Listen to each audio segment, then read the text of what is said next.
ہمارے تمام اعمال کا دار و مدار نیتوں پر ہے۔ ہر شخص کو اس کے اعمال کا ثواب اس کی نیت کے مطابق ہی ملتا ہے۔ اگر نیکی کرتے وقت ہماری نیت اللہ کی رضا کی ہوگی، اگر کار خیر سر انجام دیتے وقت ہماری نیت دیدار الہی کی ہوگی، اگر نیک عمال کرتے وقت ہماری نیت آخرت میں کامیابی کی ہوگی تو ثواب بھی اتنا ہی زیادہ ملے گا۔ اگر نیت میں فتور ہوگا، اگر اعمال شہرت کے لیے ہوں گے، اگر نیکیاں ریاکاری کے لیے ہوں گی تو یہ ہمارے لیے ثواب کی بجائے الٹا وبال جان بن جائیں گی۔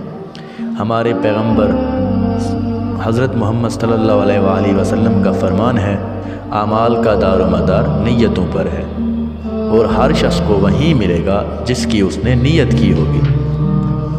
دین میں اخلاص کی بڑی اہمیت ہے۔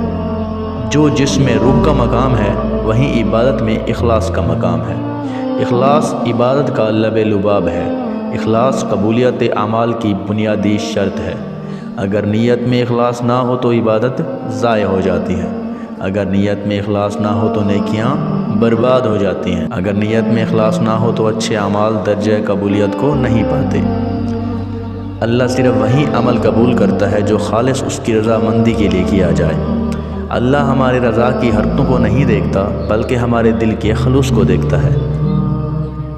پیارے دوستو، بھائیو اور بزرگوں، کوشش کریں کہ آپ کا ہر کام خلوص نیت سے مزین ہو، ریاکاری اور دکھاوے سے پاک ہو، خالص اللہ کی خوشنودی کے لیے ہو، تاکہ ہمارے لیے وبال جان کی بجائے راحت کا سامان بنے۔